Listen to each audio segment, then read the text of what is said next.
All right, I just hit record. Wait a second. Let me grab coffee.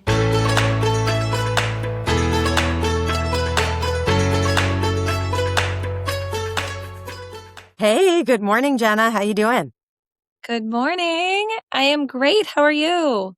I'm doing well. I was just telling our guest, I feel like I'm doing my best Steve Jobs today in my black. Maybe that means I'll come across really intelligent today. I'm feeling a little bit sad. I normally wear black, and you guys, I'm like not in the club today. Yeah, well, I know. Sorry, Tracy and I planned it. Well, let me introduce Tracy Parker. We're so fortunate to have her today, not to date any of us, but some folks on our team have worked with her for a couple decades. She's had a super storied career. Right now, she's the Midwest Integrated Director for McClatchy Media's entertainment and lifestyle brands, where she helps connect advertisers with some of the most recognized media properties in the industry. She's been at Us Weekly, Winter Media, OK Magazine. So she brings a really unique perspective on the evolution of publishing, audience engagement, and the intersection of editorial and branded content. Her platform is very much something that folks need in the marketing mix. So welcome, Tracy Parker. It's so great to have you today. Thank you. Thank you for having me. I'm so excited to be here. I want to start with a little backing up of your experience, Tracy. Everything goes in circles. And McClatchy recently acquired A360. So now you're kind of back in the world of Us Weekly. You've always been lifestyle and entertainment, but you've had this really excellent career. And McClatchy's a multi-platform publishing environment. What initially drew you to this industry, to media, and what has kept you here through so much change? Yeah, no, wow. I've really seen a lot over really truly 25 years, which is scary to say out loud. But what originally drew me to media was just a fascination with learning about different brand strategies and which approach to meeting their audience would really connect based on the different brands. And my career has really been in print. I love magazines. I think of each magazine as almost like a little present. It's a concentrated environment, going to be focused on something you're really passionate and interested about. And, opening it up as like a little treat. I always like to refer to it as, candy without the calories, just this little indulgence for you to, take a moment and enjoy. And when it comes to the brand messages within the printed media, what I love is that it's usually something that really complements the environment and it's not interrupting your experience. So if it sparks joy and speaks to you and you're interested, you can stop and pause and learn a little bit more about it, or you can simply, take the page and flip it over. It's really complementing, the experience. So I just love how all the platforms have now evolved. And so now, in addition to print, we have digital and social and video. And the core principle is really just finding that moment that's best to meet the audience. And now we just have more platforms to do it on. So that's been the consistent thread that I just find really fascinating.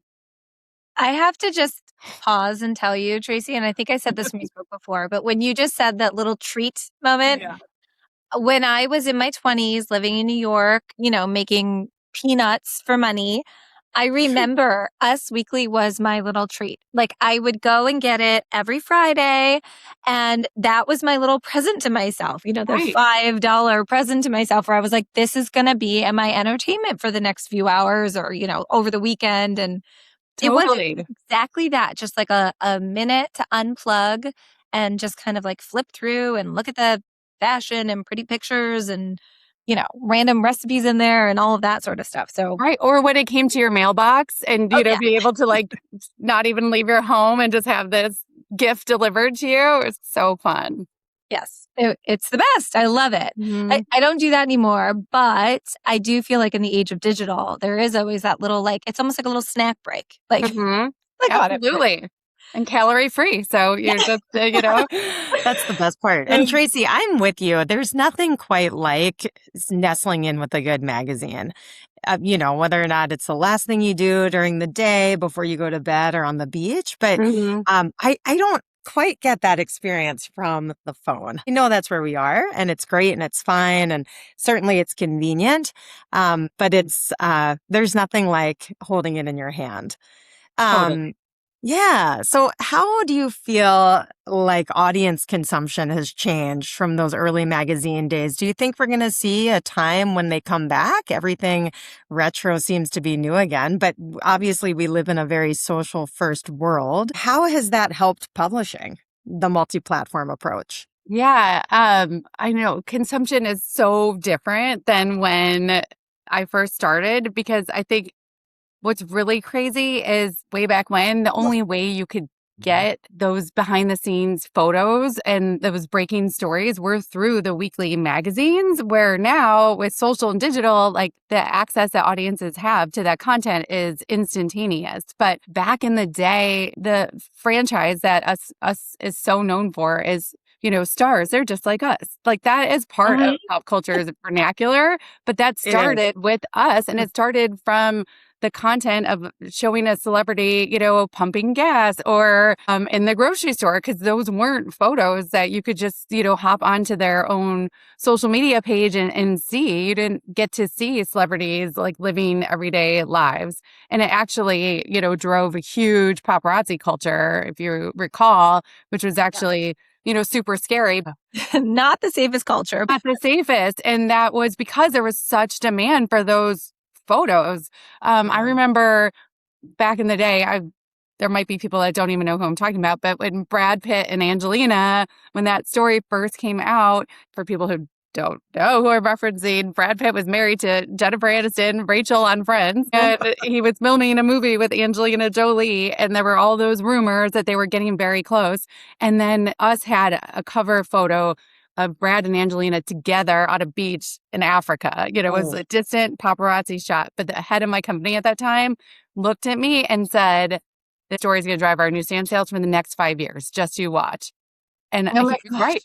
It was, it was wild. But, to your point, like thankfully, the paparazzi culture is basically eradicated, with social media. So now how it's evolved is really the relationships now that Us has with our talent, with celebrities, to be able to get, access and perspectives that aren't available on their social media feeds is really what becomes valuable now to our consumers and how we can leverage those relationships. So like our audience loves bravo-lebrities, for example, reality TV, Bravo, those are our A-listers.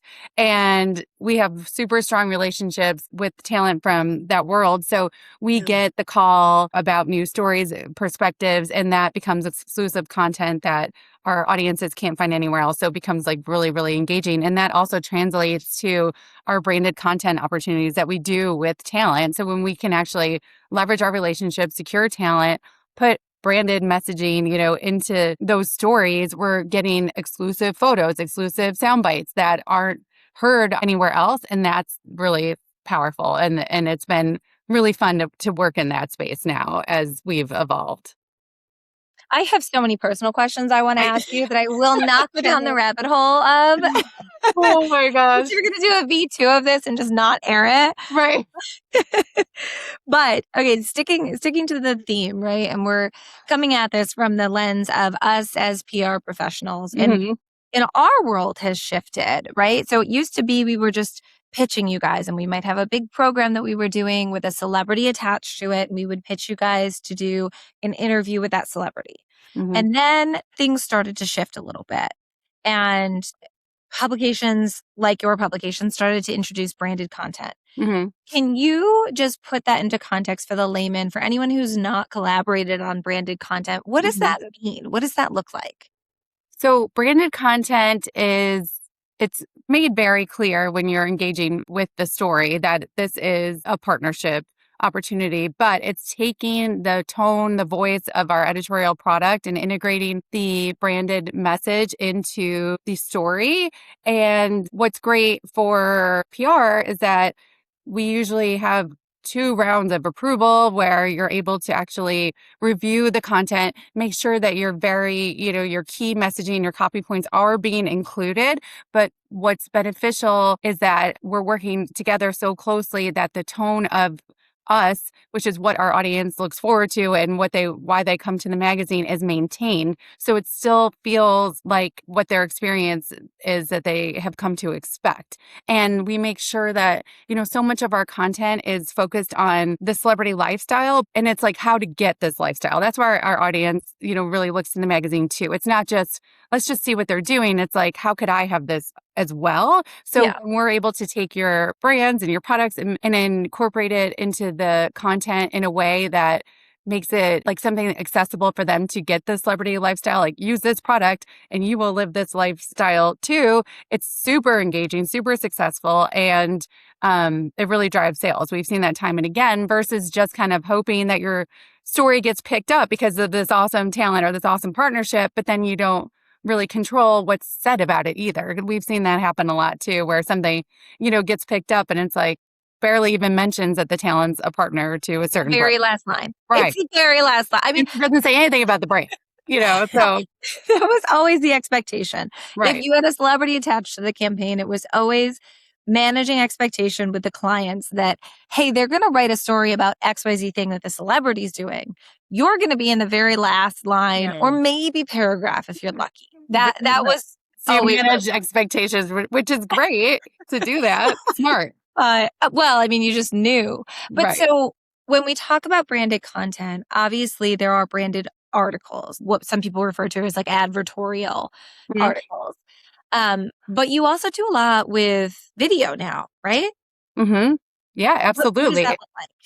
So we can take our biggest franchise celebrities, they're just like us. What's in my bag? 25 things you don't know about me. And we can work with our partners to incorporate the brand messages into a what's in my bag feature, for example. We can work with talent that the brand's already working with and, go deeper and have the video content of your talent sharing the almond that's in her bag. And that's like really successfully. And it's, as long as it maintains a tone of us, like our audience is super responsive to it. And they can tell if it becomes more like a sales pitch or, in a different tone. But that's our role. And we do a really good job with that, with really finding the way to make it something that is a service to our audience.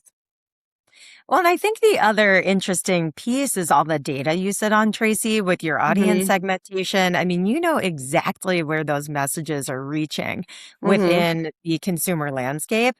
And, as a earned media specialist here in PR, you certainly have a very good idea about who's reading what from that earned content perspective. But what are some of the key advantages that branded content have when it comes by the way of audience segmentation? Yeah, we have a really big database of, first party data is so important. So having our own consumer base where we have often subscribers to our newsletters, to our content, and, we can really tap into that to serve it up and in exactly the place that your key target, wants to be reached. I think first party is more important than ever right now, especially with the Substacks, and the success you're seeing. Our audience is telling us, like, we will pay. They want trusted voices sending them content because there's so much out there now that it's worth a premium to pay or for sure, subscribe to content that is trusted. So that's what we have access to serve up for our branded content messages. Yeah. On that note, too, I mean, you mentioned Substack and, we're riding this wave of AI, creator culture that's been around for a while. What do you see the future of branded content as? I mean, how on top of all these segmented properties do you need to be? I imagine that you at McClatchy are pioneers in this space, thing that's bubbling that is particularly of interest down the road. I mean, there's so much noise that I think, and it's crowded, and there's so much just changing. I think at the very heart of this is just maintaining the relationship through all those different platforms. Again, like even with AI, making sure that the connection is authentic and the voice is what our audience knows and can see through if it's not truly coming from us. So I think that the thing that's very exciting is all of these ways that we can really, leverage, but we have to make sure that we maintain that relationship. So whether it's through our newsletters and through our first party data, just maintaining our relationship through all of this, all these changes. Well, you know what's funny is we were talking about social creators. Mm-hmm. And, you could at some point see them as competitors to you, but in the vein of bravo-lebrities, I'm also seeing social creators grace your covers, which is really interesting. Mm-hmm.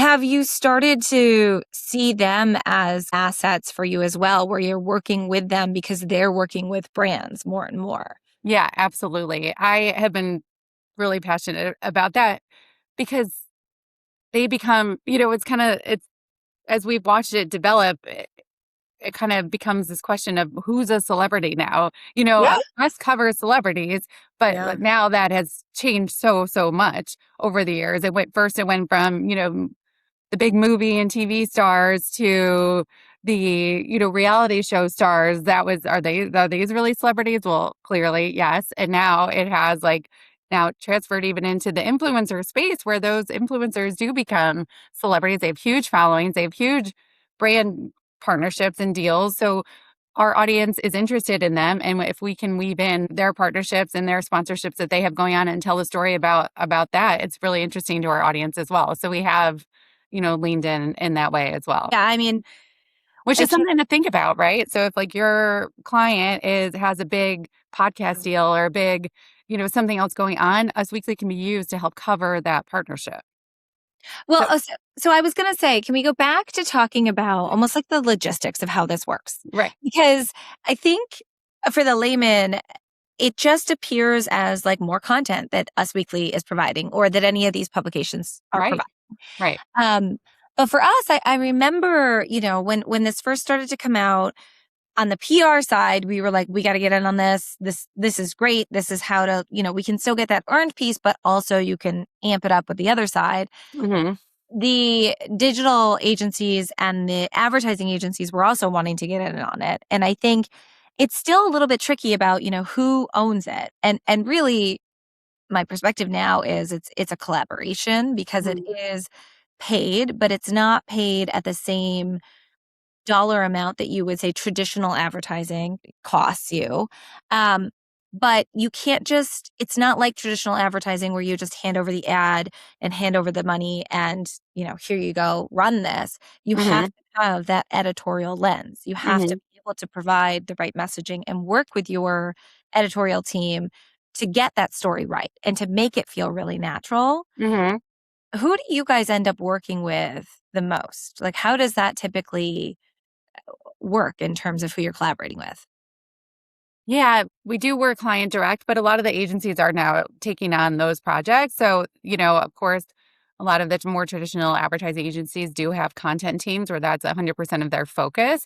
And then we've had so much success working with PR agencies. I mean, back in the day when we first started, this paid media budget didn't really exist. It was so rare. And we were able to secure partnerships with talent for like 5,000. I mean, it's like so little, it was It is a very much like a barter situation. I remember working with someone from the Bachelorette franchise, and we did a play date for a diaper brand with the kids and waterproof diapers. And we basically were able to say, like, we will guarantee a little bit of coverage, a little bit of this. And, we barely had to pay anything.